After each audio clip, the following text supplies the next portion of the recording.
আসসালামু আলাইকুম। এটিএন বাংলা সংবাদে সবাইকে স্বাগত জানাচ্ছি ফিরোজ তোহা। শুরুতেই বিআরবি কেবলস সংবাদ শিরোনাম। টাইম ম্যাগাজিনের ১০০ প্রভাবশালীর তালিকায় প্রধান উপদেষ্টা ডক্টর মোহাম্মদ ইউনূস, বাংলাদেশকে গণতন্ত্রের পথে এগিয়ে নেয়ার স্বীকৃতি।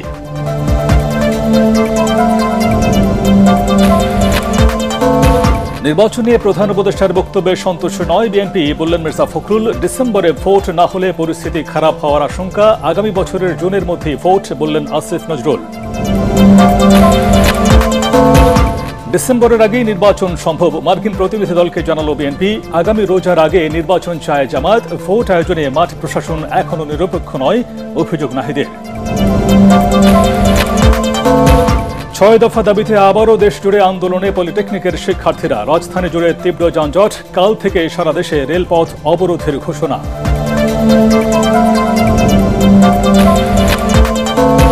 এবং উপাচার্য অপসারণের ১ দফা দাবিতে উত্তপ্ত খুলনা প্রকৌশল ও প্রযুক্তি বিশ্ববিদ্যালয়ে মুখোমুখি অবস্থানে শিক্ষক শিক্ষার্থীরা।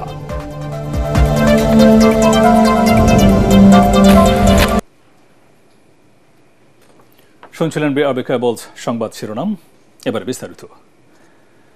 খ্যাতনামা মার্কিন সাময়িকী টাইম ম্যাগাজিনের বিশ্বের প্রভাবশালী ১০০ ব্যক্তির তালিকায় স্থান পেয়েছেন প্রধান উপদেষ্টা ডক্টর মোহাম্মদ ইউনূস।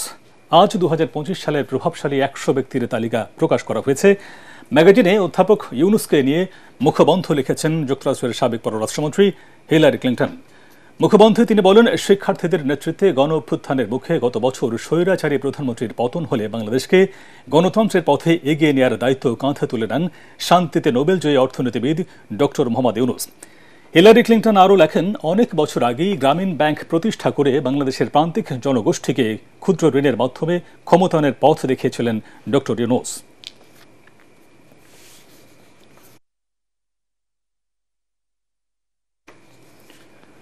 প্রধান উপদেষ্টা জাতীয় নির্বাচনের সুনির্দিষ্ট রূপরেখা না দেওয়ায় বিএনপি সন্তুষ্ট নয় বলে জানিয়েছেন দলটির মহাসচিব মির্জা ফখরুল ইসলাম আলমগীর। যমুনায় ডক্টর মোহাম্মদ ইউনূসের সাথে বৈঠক শেষে মির্জা ফখরুল আশঙ্কা প্রকাশ করেন, ডিসেম্বরের মধ্যে নির্বাচন না হলে দেশে বিশৃঙ্খলা সৃষ্টি হবে। বৈঠক নিয়ে সরকারের অবস্থান জানাতে গিয়ে আইন উপদেষ্টা ডক্টর আসিফ নজরুল বলেন, এবছরের ডিসেম্বর থেকে ২০২৬ সালের জুনের মধ্যে অবশ্যই জাতীয় নির্বাচন হবে। এ সময়সীমার বাইরে যাওয়ার কোনো সুযোগ নেই। তিনি বলেন, নির্বাচন কমিশন তফসিল ঘোষণার আগে নির্বাচনী রোডম্যাপ জানিয়ে দেবেন প্রধান উপদেষ্টা। মনুল হাসান জানাচ্ছেন বিস্তারিত। আগামী দিনের রাজনীতির গতি প্রকৃতি কোন দিকে যাবে তার অনেকটাই নির্ধারিত হতে পারে এ বৈঠকে। এমন ধারণা থেকেই প্রধান উপদেষ্টা বিএনপির বৈঠক নিয়ে বাড়তি আগ্রহ কৌতূহল ছিল রাজনৈতিক মহল আর সাধারণ মানুষের মাঝে। রাষ্ট্রীয় অতিথি ভবন যমুনায় প্রায় ২ ঘণ্টা সৌহার্দ্যপূর্ণ পরিবেশে ৭ সদস্যের বিএনপি প্রতিনিধি দলের সাথে বৈঠক করেন সরকার প্রধান ডক্টর মোহাম্মদ ইউনূস। এ সময় বেশ কয়েকজন উপদেষ্টা আলোচনায় অংশ নেন।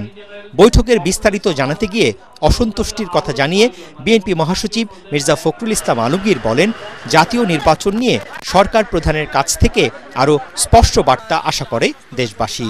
প্রধান উপদেষ্টা মহোদয় তিনি তার সুনির্দিষ্ট কোনো ডেডলাইন আমাদের দেননি। তিনি বলেছেন যে ডিসেম্বর থেকে জুনের মধ্যে তিনি নির্বাচন শেষ করতে চান। আমরা একেবারেই সন্তুষ্ট নই। আমরা পরিষ্কার করেই বলেছি যে আমরা ডিসেম্বর কাট আউট টাইম, ডিসেম্বরের মধ্যে নির্বাচন যদি না হয় তাহলে দেশে যে রাজনৈতিক পরিস্থিতি, অর্থনৈতিক পরিস্থিতি এবং সামাজিক পরিস্থিতি সেটা আরও খারাপের দিকে যাবে। সেটা তখন নিয়ন্ত্রণ করা বেশ কঠিন হবে। সংস্কার ইস্যুতে বিএনপি মহাসচিব দলের অবস্থান জানাতে গিয়ে বলেন, যেসব বিষয়ে ঐকমত হবে তার ভিত্তিতে জুলাই সনদ তৈরি হতে পারে।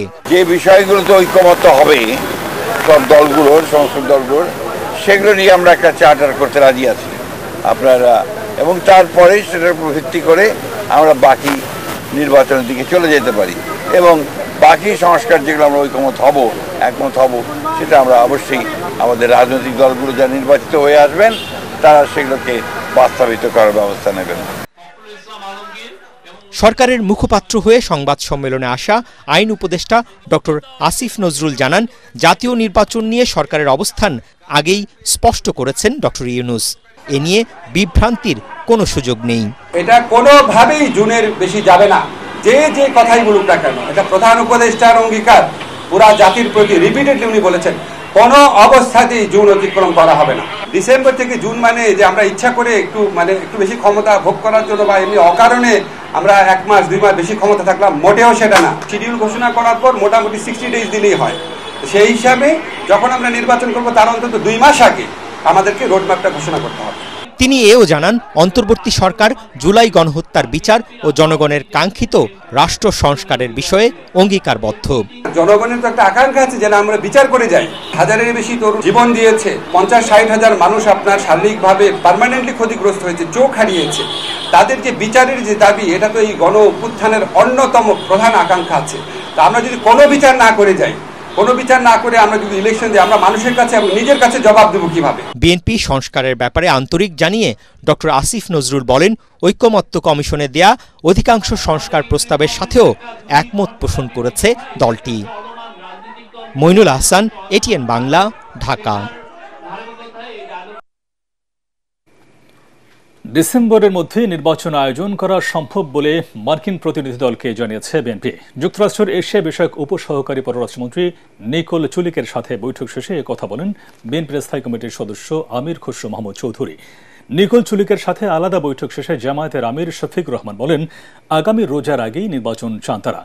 আর মৌলিক সংস্কার না হলে নির্বাচনে যাবে কিনা ভেবে দেখার কথা বলেন এনসিপি আহ্বায়ক নাহিদ ইসলাম। গুলশানে যুক্তরাষ্ট্র দূতাবাসের ডেপুটি হেড অব মিশনের বাসভবনে এসব বৈঠক অনুষ্ঠিত হয়। আরও জানাচ্ছেন ইয়াসিন রানা।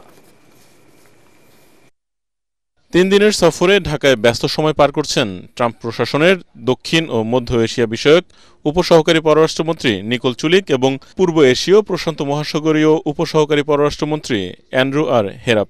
ঢাকায় দূতাবাসের কর্মকর্তা এবং বিভিন্ন বিশ্ববিদ্যালয়ের শিক্ষকদের সাথে বৈঠক করেন নিকোল চুলিক। বিকেলে গুলশানে যুক্তরাষ্ট্র দূতাবাসের ডেপুটি হেড অফ মিশনের বাসভবনে বিএনপির 3 সদস্যের প্রতিনিধি দল বৈঠক করে মার্কিন প্রতিনিধি দলের সাথে। বৈঠক শেষে বিএনপির স্থায়ী কমিটির সদস্য আমির খসরু মাহমুদ চৌধুরী বলেন, ঐকমত্যের ভিত্তিতে সংস্কার আগামী 1 মাসের মধ্যে শেষ করে ডিসেম্বরের মধ্যে নির্বাচন দেয়া সম্ভব। আমাদের পজিশনটা আমরা বারবার বলে যাচ্ছি, ডিসেম্বরের মধ্যে আমরা নির্বাচন চাই। এবং আমি যেটা একটু পরিষ্কার করে বলছি, যে কারণে যে সংস্কারের কথাটা বলা হচ্ছে সেটা আগামী 1 মাসের মধ্যে সমাধান করা সম্ভব। কারণ সংস্কারের ব্যাপারে বলাই হয়েছে, ঐক্যমত যেগুলো তো হবে এগুলো সংস্কার হবে, বাকিগুলো হবে প্রত্যেকটি রাজনৈতিক দল জনগণের কাছে নিয়ে যাবে আগামী নির্বাচনে ম্যান্ডেট নিয়ে। তারা কি চায় ওটা নিয়ে আগামী সংসদে আসবে। নির্বাচন কমিশন প্রস্তুত, তারা বলে দিয়েছে, আর কোনো ইস্যু নাই। সুতরাং ডিসেম্বরের আগেও নির্বাচন হতে পারে। এছাড়া যুক্তরাষ্ট্রের শুল্ক আরোপ, ঢাকা ওয়াশিংটন সম্পর্ক উন্নয়ন সহ নানা ইস্যুতে আলোচনা হয়েছে বলে জানান বিএনপির এই নেতা। বাংলাদেশের সাথে যুক্তরাষ্ট্রের দ্বিপাক্ষিক সম্পর্কের বিষয়ে আলোচনা হয়েছে। এর আগে জাতীয় নির্বাচন, সংস্কার, নতুন শুল্ক নীতিমালা, সংখ্যালঘু নিরাপত্তা, রোহিঙ্গা ইস্যুতে জামাত ও এনসিপির সাথে আলাদা বৈঠক করেন এই উপসহকারী পররাষ্ট্রমন্ত্রী। নাহিদ ইসলামের নেতৃত্বে জাতীয় নাগরিক পার্টির 4 সদস্যের প্রতিনিধি দল বৈঠক করেন। বৈঠক শেষে সাংবাদিকদের নাহিদ বলেন, সংস্কার, নির্বাচন ইস্যুতে কথা হয়েছে। সারা দেশে বর্তমান প্রশাসন বিএনপির পক্ষ নেয় নির্বাচনের পরিবেশ নেই, তাই নির্বাচনের আগেই মৌলিক সংস্কারের কথা জানিয়েছে এনসিপি। আমরা এখানে কোনো ধরনের ন্যূনতম সংস্কার নয়, বরং মৌলিক সংস্কার, রাষ্ট্রের গুণগত পরিবর্তনের জন্য আমরা কাজ করছি এবং কোনো ধরনের পরিবর্তন ছাড়া নির্বাচনের দিকে গেলে সেই নির্বাচনটি গ্রহণযোগ্য হবে না। সেই নির্বাচনে জাতীয় নাগরিক পার্টি অংশগ্রহণ করবে কিনা সেটাও বিবেচনাধীন থাকবে। প্রশাসন আমরা দেখছি প্রধান রাজনৈতিক দল বিএনপির পক্ষ অবলম্বন করছে অনেক জায়গায়। আমরা বলেছি যে এই ধরনের একটি প্রশাসন যদি থাকে তাহলে এর আন্ডারে নির্বাচন করাটাও আসলে সম্ভব নয়। জামাতের আমিরের নেতৃত্বে 3 সদস্যের প্রতিনিধি দল বৈঠক করেন যুক্তরাষ্ট্রের মন্ত্রীর সাথে। বৈঠক শেষে ডাক্তার শফিকুর রহমান বলেন, সংস্কার, নির্বাচন, যুক্তরাষ্ট্রের ট্যারিফ, আওয়ামী লীগের বিচার নিয়ে কথা হয়েছে। ডক্টর ইউনূসের প্রস্তাবনার বাস্তবায়ন চায় জামাত। আগামী রমজানের আগেই তারা নির্বাচন চান বলে মার্কিন প্রতিনিধি দলকে জানিয়েছেন। সরকারের প্রধান উপদেষ্টা বলেছেন যে তিনি এই বছরের ডিসেম্বর অথবা আগামী বছরের জুনের মাধ্যমে ইলেকশন দেবেন। আমরা তার কমিটমেন্টে তিনি ঠিক আছেন এটা দেখতে চাই। আর আমাদের ভিউ হচ্ছে যে এটা রমজানের আগেই শেষ হয়ে যাওয়া দরকার। ওই জুন পর্যন্ত অপেক্ষা করলে তখন বর্ষা, ঝড়, ঝাপটা, বিভিন্ন ধরনের প্রাকৃতিক দুর্যোগ আসবে, তখন আবার ইলেকশনটা অনিশ্চিত হয়ে যাওয়ার আশঙ্কা দেখা দিবে। আগামী 18 এপ্রিল ঢাকা ত্যাগ করবেন যুক্তরাষ্ট্রের প্রতিনিধি দল। ইয়াসিন রানা, এটিএন বাংলা, ঢাকা। জুনের মধ্যে তদন্ত প্রতিবেদন চূড়ান্তের প্রত্যাশা। বিডিআর হত্যাকাণ্ডের রহস্য উদ্ঘাটন করতেই হবে জানালেন প্রধান উপদেষ্টা ডক্টর মোহাম্মদ ইউনূস। রাষ্ট্রীয় অতিথি ভবন যমুনায় প্রধান উপদেষ্টার সঙ্গে সাক্ষাৎ করে তদন্ত কমিশনের সদস্যরা তাকে তদন্তের অগ্রগতি সম্পর্কে অবহিত করার সময় তিনি একথা বলেন। এ সময় বিডিআর হত্যাকাণ্ডের ঘটনায় তদন্ত কার্যক্রম পুরোদমে এগিয়ে চলছে জানিয়ে তদন্ত প্রতিবেদন আগামী জুনের মধ্যে চূড়ান্ত করা হবে বলে প্রত্যাশা ব্যক্ত করেছেন বিডিআর হত্যাকাণ্ডের ঘটনায় গঠিত তদন্ত কমিশন। কমিশন প্রধান অবসরপ্রাপ্ত মেজর জেনারেল আলম ফজলুর রহমান বলেন, বিভিন্ন পক্ষের সঙ্গে যোগাযোগ করা হচ্ছে। যেহেতু 16 বছর আগের ঘটনা, তাই অনেকের সঙ্গে যোগাযোগ করতে গিয়ে কিছুটা বিলম্ব হচ্ছে।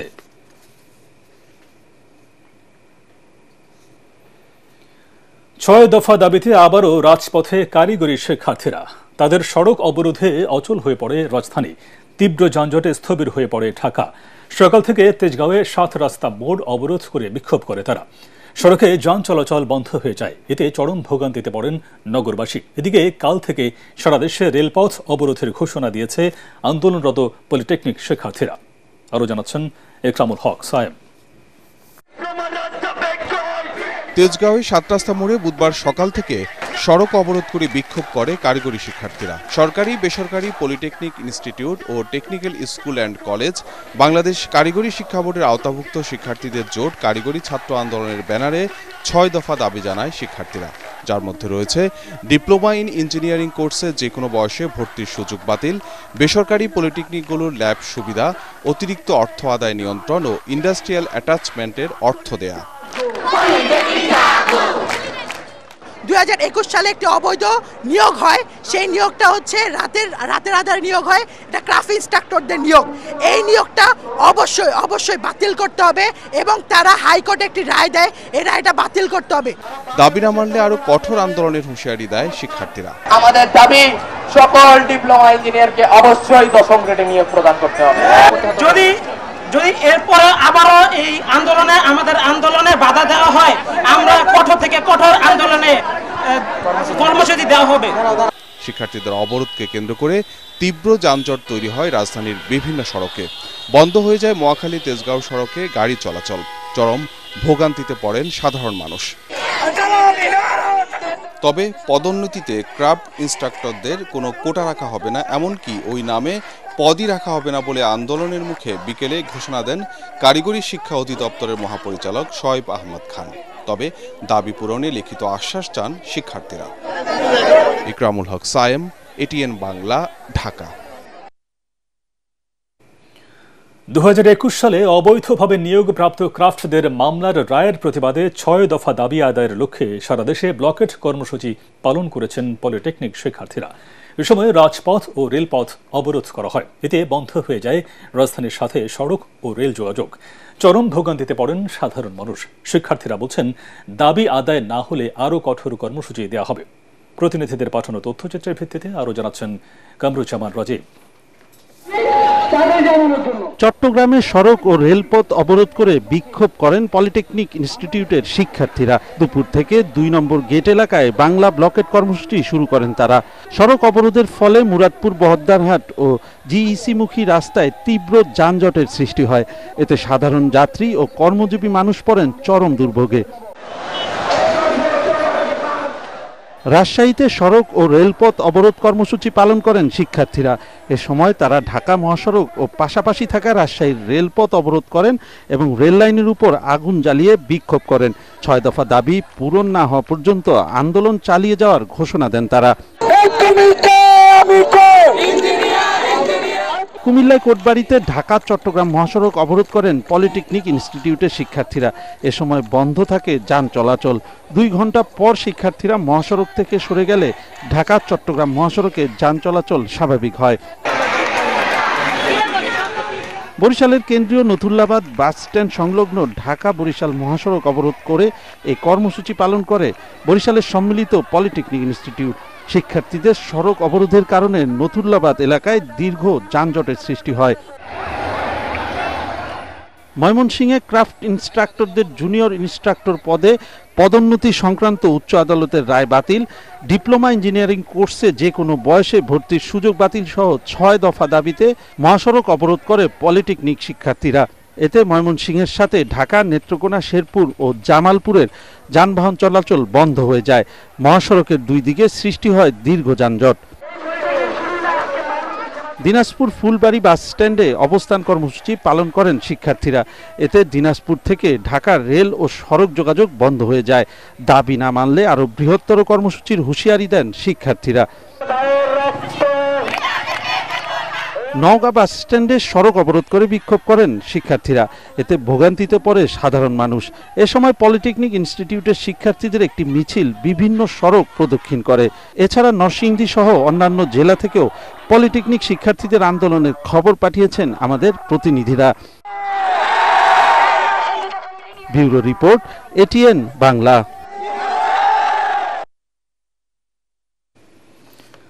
উপাচার্যের অপসারণের এক দফা দাবিতে অনড় খুলনা প্রকৌশল ও প্রযুক্তি বিশ্ববিদ্যালয়ের শিক্ষার্থীরা। শিক্ষক, কর্মকর্তা, কর্মচারী ও শিক্ষার্থীদের মুখোমুখি অবস্থানে উত্তপ্ত ক্যাম্পাস। এদিন দাবি আদায়ে শিক্ষার্থীরা ক্যাম্পাসে বিক্ষোভ মিছিল ও পোস্টারিং করেন। অন্যদিকে উপাচার্যকে হয়রানি ও শিক্ষার্থীদের ঘোষিত এক দফার বিরুদ্ধে দুর্বার বাংলার চত্বরে মানববন্ধন ও প্রতিবাদ কর্মসূচি পালন করে শিক্ষকরা। খুলনা থেকে এস এম হাবিবের রিপোর্ট, জানাচ্ছেন ফজল রাব্বি। দুপুর থেকে উপাচার্যের অপসারণের এক দফা দাবিতে বিক্ষোভ মিছিল ও ক্যাম্পাস জুড়ে পোস্টারিং করে খুলনা প্রকৌশল ও প্রযুক্তি বিশ্ববিদ্যালয়ের শিক্ষার্থীরা। বিক্ষোভ মিছিল শেষে প্রেস ব্রিফিংয়ে দাবি আদায় না হওয়া পর্যন্ত আন্দোলন অব্যাহত রাখার ঘোষণা দেন তারা। উপাচার্যের পদত্যাগের দাবি আদায়ে দেশের ছাত্র সমাজের সহযোগিতা চেয়েছে আন্দোলনরত শিক্ষার্থীরা। আপনাদের হুঁশিয়ার দিচ্ছি, আপনারা আমাদের ভিসিকে অপসারণ করে শিক্ষার্থীদের উপর যে বহিষ্কার দেওয়া হয়েছে এবং যে মামলা করা হয়েছে সেটা অবিলম্বে প্রত্যাহার করাতে হবে এবং নতুন ভিসি নিয়োগ করে আমাদের স্বাভাবিক কার্যক্রম চালু করতে হবে। এই কোয়েট ভিসি ইনি থাকাকালীন আমাদের কোনো শিক্ষার্থী ক্লাস পরীক্ষায় ব্যাক করতে আগ্রহী না, কোনো শিক্ষার্থী ক্লাস পরীক্ষায় ব্যাক করবে না, এটাই শিক্ষার্থীদের সিদ্ধান্ত। এদিকে পরবর্তী করণীয় ঠিক করতে উপাচার্য অধ্যাপক ডক্টর মাসুদ বিশ্ববিদ্যালয়ের বিভাগীয় প্রধান ও শিক্ষকদের সাথে রুদ্ধদ্বার বৈঠক করেন। বৈঠক শেষে শিক্ষক, কর্মকর্তা, কর্মচারী ব্যানারে ভাইস চ্যান্সেলরকে হয়রানি ও ঘোষিত এক দফার বিরুদ্ধে মানববন্ধন ও প্রতিবাদ কর্মসূচি পালন করেন তারা। সিন্ডিকেট কর্তৃক 37 জনকে সাময়িক বরখাস্ত করছে। সাময়িক বরখাস্ত মানে তার সবকিছু প্রমাণ হলো না। যারা প্রকৃত দোষী, এই 37 জনের মধ্যে একজন নাও থাকতে পারে প্রকৃত দোষী। সো এটা নিয়ে এই ঘোলাবাড়িতে মাছ শিকার করার কিছু নাই। আমরা মনে হচ্ছে যে ছাত্ররা আসলে ভুল পথে আছে। আসলে এটা তো শিক্ষা প্রতিষ্ঠান, অন্য কোনো প্রতিষ্ঠান না। এখানে লেখাপড়া শিখে তার জীবন যাপনের জন্য ঝাঁপিয়ে পড়বে, এটাই কাম্য। কুয়েট থেকে পাঠানো এক বিবৃতিতে সামাজিক যোগাযোগ মাধ্যমে প্রকাশিত খবরে প্রভাবিত না হয়ে বিশ্ববিদ্যালয়ের আইন, বিধি ও শৃঙ্খলা যথাযথভাবে অনুসরণ করতে শিক্ষার্থীদের প্রতি আহ্বান জানানো হয়েছে। দোসরা মে হল খোলার সিদ্ধান্ত থাকলেও মঙ্গলবার রাতে কিছু শিক্ষার্থী গেট ভেঙে হলে প্রবেশ করার পর থেকে বিশ্ববিদ্যালয়ের পরিস্থিতি উত্তপ্ত হয়ে ওঠে। Bureau report, ATN Bangla.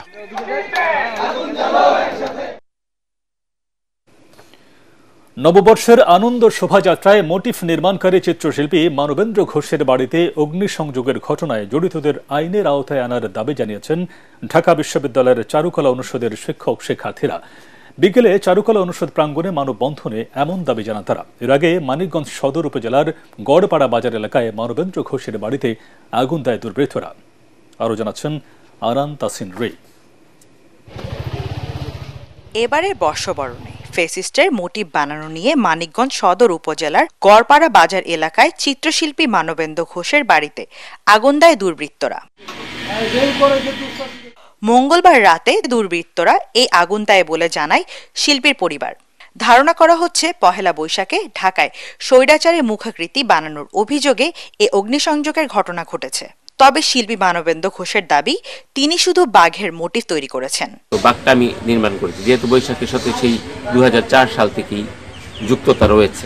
দায়ভার তো আসলে এরকম করে যে আমি বিকৃত প্রতিকৃতি আমি তৈরি করেছি বা আমার দায়িত্ব, আমাকে দায়িত্ব দেওয়া হয়েছে বা আমি দায়িত্ব নিয়েছি, বাট এটা খুবই ভ্রান্তি। আমি তাই বলছি সবাইকে যে আসলে বিভ্রান্তি ছড়ানোটা ঠিক হয় না, এটা অনেক মানুষের জীবন নষ্ট করে দিচ্ছে। আগুন লাগার খবর পেয়ে ঘটনাস্থল পরিদর্শন করেন মানিকগঞ্জ জেলা প্রশাসক ও পুলিশ সুপার। দুষ্কৃতিকারী যারাই করে থাকলো তারা নিঃসন্দেহে তারা দুষ্কৃতিকারী, তারা অপমানিত ভিন্ন কোনো উদ্দেশ্যে ঘটনাটি ঘটিয়েছে। আশা করি তদন্তে সঠিক বিষয়টা বের হয়ে আসবে যে কারা আসলে কি উদ্দেশ্যে এই ঘটনাটি ঘটিয়েছে। এদিকে শিল্পী মানবেন্দ্র ঘোষের বাড়িতে আগুন লাগার ঘটনায় জড়িতদের দ্রুত আইনের আয়তায় আনার দাবি জানিয়েছেন ঢাকা বিশ্ববিদ্যালয়ের চারুকলা অনুষদের শিক্ষক শিক্ষার্থীরা। এ সময় তার ঘর নির্মাণে সরকারি সহযোগিতারও দাবি জানানো হয়। মানব সহ অন্যান্য শিল্পীদের যে হুমকি ধুমকি দিয়ে আসছে তার সুষ্ঠু প্রতিকার এবং শিল্পীর যে ক্ষতিপূরণ সেই ব্যবস্থা করতে হবে। এই ভয়কে দূর করবার জন্য এখনই সময়, রাষ্ট্রকে চূড়ান্ত সিদ্ধান্ত নিতে হবে।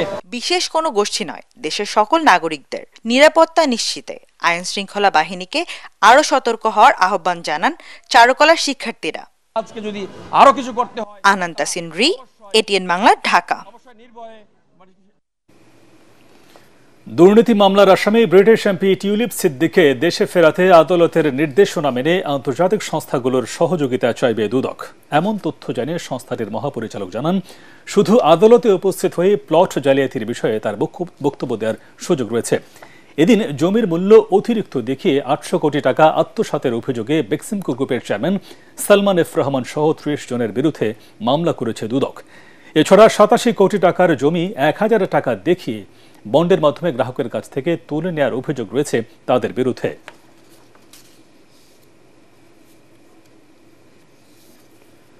জুলাই আগস্ট আন্দোলনে মহাখালীতে 5 জনকে গুলি করে হত্যার ঘটনায় জড়িত আসামিদের বিরুদ্ধে তদন্ত প্রতিবেদন আগামী 20 জুলাই দাখিলের নির্দেশ দিয়েছেন আন্তর্জাতিক অপরাধ ট্রাইব্যুনাল। ট্রাইব্যুনালের চেয়ারম্যান বিচারপতি গোলাম মুর্তজা মজুমদারের নেতৃত্বাধীন 3 সদস্যের ট্রাইব্যুনাল এই আদেশ দেন। এছাড়াও মোহাম্মদপুরে আন্দোলন চলাকালে বিনা উস্কানিতে এক ব্যক্তিকে ঠান্ডা মাথায় গুলি করে হত্যার অভিযোগে আনসার সদস্য ওমর ফারুককে 27 এপ্রিল জিজ্ঞাসাবাদের অনুমতি দিয়েছেন ট্রাইব্যুনাল। এ সময় প্রসিকিউটর গাজী MH তামিম বলেন, সাবেক প্রধানমন্ত্রী শেখ হাসিনা সহ জুলাই গণহত্যার মাস্টার মাইন্ডদের বিরুদ্ধে তদন্ত প্রক্রিয়া চলমান রয়েছে। তিনি আরও জানান, ট্রাইব্যুনালে প্রতিনিয়ত অসংখ্য অভিযোগ জমা পড়ছে, যার মধ্যে স্বামী স্ত্রীর কলহের অভিযোগও রয়েছে। ট্রাইব্যুনাল তদন্ত করে যৌক্তিক অভিযোগগুলোই আমলে নিচ্ছে।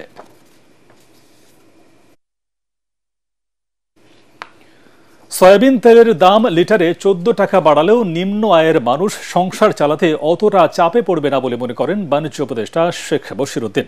রাষ্ট্র পরিচালনায় খরচ যোগাতে দাম বাড়ানোর বিকল্প ছিল না বলে দাবি করেন তিনি। সচিবালয়ে BSRF এর সাথে মতবিনিময় সভায় উপদেষ্টা আরও জানান, আন্তর্জাতিক আইন না মেনে একতরফা শুল্ক বাড়িয়েছে যুক্তরাষ্ট্র। সমস্যা সমাধানে দেশটির শুল্ক কর্মকর্তাদের সঙ্গে বৈঠকে বসবে বাংলাদেশ। রিপোর্ট মাহবুব কবির চপলের। রোজায় নিত্য প্রয়োজনীয় পণ্যের দাম কিছুটা সহনীয় থাকলেও এখন আবার বাড়তে শুরু করেছে। বিশেষ করে সয়াবিন তেলের দাম লিটারে 14 টাকা বাড়ানোয় চিন্তার ভাঁজ সাধারণ ভোক্তাদের। আন্তর্জাতিক বাজারে ফেব্রুয়ারিতে অপরিশোধিত সয়াবিন তেলের দাম ছিল টন প্রতি $1069। মার্চে সেটি কমে দাঁড়িয়েছে $1005। বিশ্ববাজারে দাম কমলেও বাংলাদেশে কেন বাড়ানো হলো তার ব্যাখ্যা দেন বাণিজ্য উপদেষ্টা। বলেন, মানুষের ক্রয় ক্ষমতা বেড়েছে, অতটা সমস্যা হবে না। 14 টাকা যে দাম বেড়েছে, আমরা এটা বাড়াতে বাধ্য হয়েছি, কারণ আপনারা জানেন যে সরকারের যে যে রাজস্ব ঘাটতি রয়েছে, নিজস্ব যে পরিচালন ব্যয়, এই ব্যয়ের টাকাটা তো তুলতে হবে, না হলে রাষ্ট্রকে দায় তৈরি করতে হবে। পণ্য মূল্য বৃদ্ধি পেলেও আমার ধারণা যে একটা সংসারের খরচে চাপটা অতটা পড়বে না যতটা 14 টাকা দেখে মনে হচ্ছে। তিনি জানান, যুক্তরাষ্ট্রের বাড়তি শুল্ক চিন্তায় ফেলেছে সরকারকে, তবে 3 মাসের মধ্যে সমস্যা সমাধানে ব্যাপক উদ্যোগ নেওয়া হয়েছে। যুক্তরাষ্ট্রের বাড়তি শুল্ককে আন্তর্জাতিক আইনের পরিপন্থী বলেও মনে করছেন তিনি। WTO ফ্রেমওয়ার্কে আমরা এই ধরনের শুল্ক আমাদের উপরে আন্তর্জাতিক আইনেই প্রযোজ্য হওয়ার কথা নয়। এবং আমি বলেছি যে আমাদের যে প্রধান সম্পদ, আমাদের প্রধান উপদেষ্টা, ওনার যে আন্তর্জাতিক গ্রহণযোগ্যতা, সেটাকে আমরা কাজে লাগাবো এবং লাগাচ্ছি। আমাদের যে অবস্থান, সেটা অর্থনৈতিক, ভূরাজনৈতিক, তার বিনিময়ে আমরা আমাদেরকে অপ্রতিযোগীশীল ওনারা করে তুলবেন না, কারণ আমরা যদি অপ্রতিযোগীশীল হই তাহলে যুক্তরাষ্ট্রের যারা ভোক্তা তারাও ঠকবে। বাণিজ্য উপদেষ্টা জানান, ভারত ট্রান্সশিপমেন্ট চুক্তি বাতিল করায় বছরে 2000 কোটি টাকা খরচ বাড়বে, যা বিকল্প উপায়ে শূন্যে নামিয়ে আনার চেষ্টা চলছে। আমাদের এই ট্রান্সশিপমেন্ট বাতিলের ফলে আমাদের ব্যবসায়িক খরচ প্রায় 2000 কোটি টাকা বেড়ে যাওয়ার কথা। আমাদের কার্গো আরেকটা দেশের সহায়তা নিয়ে যেত। আজ আমরা বিমানের কার্গোর ক্ষেত্রেও করব এবং আশা করি আমাদের এই 2000 কোটি টাকার খরচ আর 2000 কোটি টাকা থাকবে না, এটা 0 টাকা থেকে মাইনাস টাকায় আনার চেষ্টা করছি। মাহবুব কবির চপল, ATN বাংলা, ঢাকা। সেটা আমরা খুব দ্রুতই বিচার বিভাগের পৃথক সচিবালয় স্থাপন করা হবে বলে জানিয়েছেন প্রধান বিচারপতি সৈয়দ রেফাত আহমেদ। সকালে সুপ্রিম কোর্ট রিপোর্টার্স ফোরাম কার্যালয়ে পরিদর্শনে এসে কথা জানান তিনি। প্রধান বিচারপতি বলেন, পৃথক সচিবালয় স্থাপনে যাচাই বাছাই চলছে, অচিরেই এটা চূড়ান্ত রূপ পাবে। স্বাধীন বিচার বিভাগ প্রতিষ্ঠায় আইনজীবী ও সাংবাদিকদের সহায়তা কামনা করেন প্রধান বিচারপতি। এ সময় তিনি আইনজীবীদের নানান অসুবিধার কথা শোনেন এবং তার সমাধানের আশ্বাস দেন। Part of our social responsibility to the community, এবং it is now up to the community এটাকে বরণ করে নেওয়া and to ensure its upkeep along with the dedicated team that is behind this vision and this project. আধুনিক ও যুগোপযোগী বিমান বাহিনী গড়ে তুলতে ৭১ নম্বর স্কোয়াড্রনে স্থাপিত আকাশ প্রতিরক্ষা রাডার উদ্বোধন করা হয়েছে। GM403M আকাশ প্রতিরক্ষা রাডারটির উদ্বোধন করেন বাহিনী প্রধান air chief marshal Hasan Mahmud Khan. নতুন সংযোজিত এই রাডারটি বিমান বাহিনীর আকাশ প্রতিরক্ষা ও প্রযুক্তিগত সক্ষমতা বাড়াতে গুরুত্বপূর্ণ ভূমিকা রাখবে বলে আশা করছেন সংশ্লিষ্টরা। উদ্বোধনী অনুষ্ঠানে সশস্ত্র বাহিনী বিভাগ, সেনা, নৌ ও বিমান বাহিনীর ঊর্ধ্বতন কর্মকর্তারা উপস্থিত ছিলেন।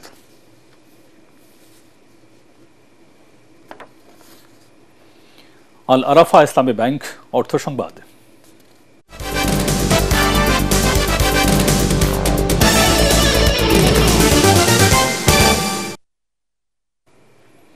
প্রবাসী ও তাদের সহায়তায়, পরিবারের সহায়তায় বিভিন্ন খাতে 103 জনকে প্রায় 2 কোটি টাকার সহায়তা দিয়েছে প্রবাসী কল্যাণ মন্ত্রণালয়। দুপুরে রাজধানীর স্কাটনে মন্ত্রণালয়ের ওয়েজার্নার্স কল্যাণ বোর্ড থেকে প্রবাসী সন্তানদের শিক্ষাবৃত্তি, প্রতিবন্ধী ভাতা, অসুস্থদের চিকিৎসা সহায়তা ও প্রবাসী মৃতের পরিবারকে এই অর্থ সহায়তার চেক প্রদান করা হয়।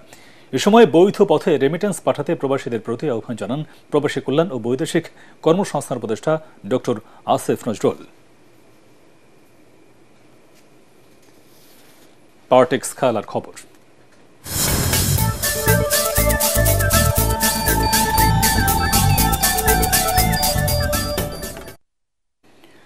জিম্বাবুয়ে ক্রিকেট দল এখন সিলেটে। বাংলাদেশের বিপক্ষে 2 ম্যাচের টেস্ট সিরিজ খেলতে আজ তারা সিলেটে পৌঁছায়। ওসমানী আন্তর্জাতিক বিমানবন্দরে ফুল দিয়ে জিম্বাবুয়ে দলকে বরণ করে নেন বিসিবির কর্মকর্তারা। এরপর কড়া নিরাপত্তার মধ্য দিয়ে টিম হোটেলে নিয়ে যাওয়া হয় তাদের। আজ বিশ্রাম থেকে আগামীকাল বৃহস্পতিবার থেকে আনুষ্ঠানিক অনুশীলন শুরু করবে শন উইলিয়ামসনের দল। এদিকে টেস্ট সিরিজ সামনে রেখে সিলেটে চতুর্থ দিনের মতো প্রস্তুতি নিয়েছে স্বাগতিকরা। প্রধান কোচ ফিল সিমন্সের তত্ত্বাবধানে ব্যাট বলে ঝালিয়ে নিচ্ছেন ক্রিকেটাররা।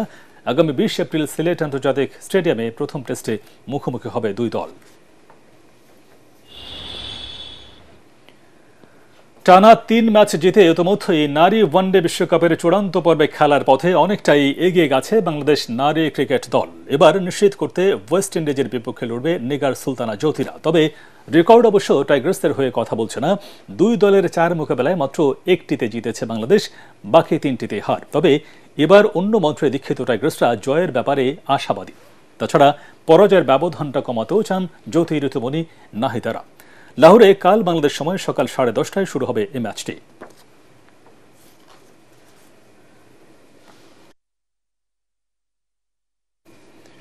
শেষ করার আগে বিআরবি কেবলস সংবাদ শিরোনাম আরেকবার।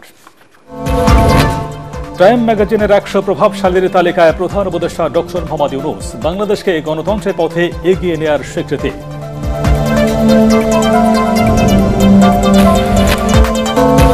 নির্বাচন নিয়ে প্রধান উপদেষ্টার বক্তব্যে সন্তুষ্ট নয় বিএনপি, বললেন মির্জা ফখরুল। ডিসেম্বরে ভোট না হলে পরিস্থিতি খারাপ হওয়ার আশঙ্কা। আগামী বছর জুনের মধ্যেই ভোট, বললেন আসিফ নজরুল। ডিসেম্বরের আগে নির্বাচন সম্ভব, মার্কিন প্রতিনিধি দলকে জানালো বিএনপি। আগামী রোজার আগে নির্বাচন চায় জামাত। ভোট আয়োজনে মাঠ প্রশাসন এখনও নিরপেক্ষ নয়, অভিযোগ নাহিদের। 6 দফা দাবিতে আবারও দেশ জুড়ে আন্দোলনে পলিটেকনিকের শিক্ষার্থীরা। রাজধানী জুড়ে তীব্র যানজট, কাল থেকে সারা দেশে রেলপথ অবরোধের ঘোষণা।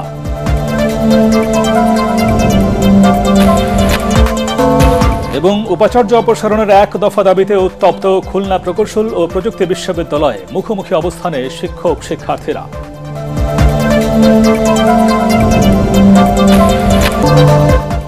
পরবর্তী সংবাদ দেখার আমন্ত্রণ জানিয়ে এখনকার মতো শেষ করছি। এটিএন বাংলার সংবাদ ইউটিউব দেখতে ব্রাউজ করুন, youtube/ATN Bangla News। ধন্যবাদ সবাইকে।